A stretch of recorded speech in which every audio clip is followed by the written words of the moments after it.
في هذا الفيديو سنتعرف على الطريقة الصحيحة للاستعداد لمباراة التعليم تخصص ابتدائي، وكذلك أهم المراجع التي ستساعدنا في ذلك. ابقوا معنا واشتركوا في القناة.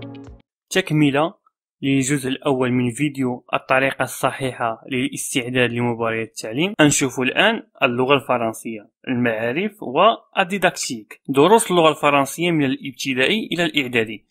دونك خاصنا نراجعوا دروس اللغة الفرنسية في الابتدائي وكذلك الإعدادي، بحال مثلا لي فيغور دو ستيل، لا فورم affirmatif et négatif, les adjectifs de couleur, l'accord de participe passé, la conjugaison. اي يعني ما نكتفيوش بالدروس ديال الابتدائي، بل كذلك الدروس ديال الاعدادي. الاطلاع على دلائل الاستاذ، guide de l'enseignant. دونك مهم جدا انني نطلع على دلائل الاستاذ، هو اللي يعطيني مثلا لي كومبيتونس ا ديفلوبي، تنعرف الكفايات المستهدف في كل مستوى. لا بروميير اني ماشي هي لا سانكيام اني. دونك مثلا في لا بروميير اني واحد لا كومبيتونس مثلا ا ديفلوبي: écrire et copier les minuscules cursifs et les syllabes éléments usuels. Bon, هذه بالنسبة لا بروميير اني. لي كومبيتونس لا سانكيام اني تيختلفوا. لي كومبيتونس يعني كل مستوى عنده لي كومبيتونس ا ديفلوبي. معرفة التوزيع الزمني للمادة، يعني المادة مثلا في الفرنسي في البروميير اني ماشي هي في لا دوزيام اني، ماشي هي لا دوري في لا سانكيام اني، يعني التوزيع الزمني يختلف. معرفة التوزيع الزمني لكل مكون من المادة. مثلا في لا بروميير اني عندنا لا بويزي. شحال فيها ديال لي سيونس؟ فيها مثلا 4 سيونس، وكل سيونس فيها 30 مينوت. هلا عندنا لا ليكتور، كوبيي، ديكتي. عكس مثلا في السانكيام اني ما عندناش نفس المكونات. مثلا عندنا ليكسي، كونجيغازون، غرامير وما الى ذلك.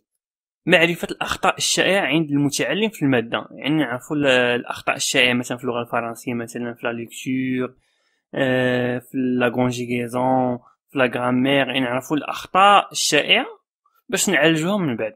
معرفة طريقة إعداد الجدادة لكل مكون من المادة. مثلا لافيش بيداغوجيك ديال الغرامير ماشي هي ديال لا ليكتور، انت تختلف من مكون لمكون ومن مستوى لمستوى. دابا لافيش بيداغوجيك ديال المستوى الاول المستوى الثاني في لا ليكتور ولا في ليكريتور تختلف على المستوى الرابع ولا المستوى الخامس. خاصني نطالع على بعض الانشطه في الكتاب المدرسي، لي زيكزيرسيس، جو روتيان، هادشي كلشي خاصنا نعرفهم ونطالع عليهم. اعداد انشطه تقويم للمتعلم لتجاوز الصعوبات.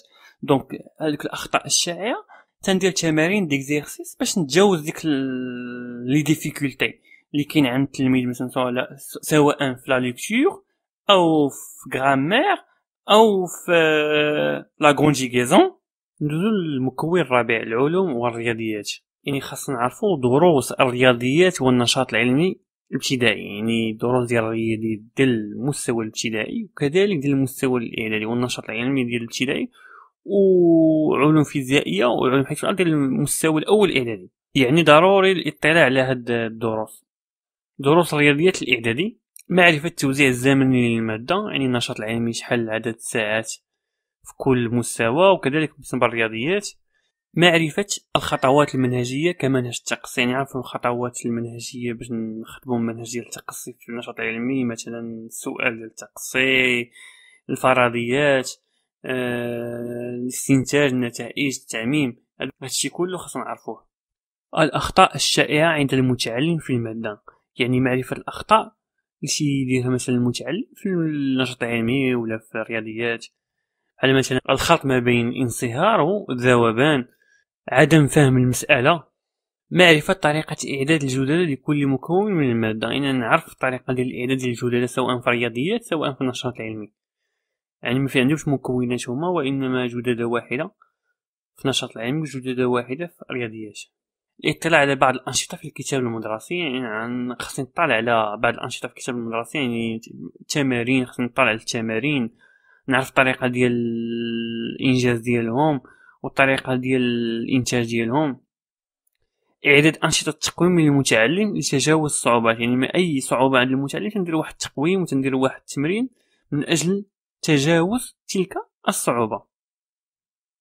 أتمنى أن يعجبكم الفيديو. نلتقي في الفيديو القادم. لا تنسوا الاشتراك. إلى اللقاء.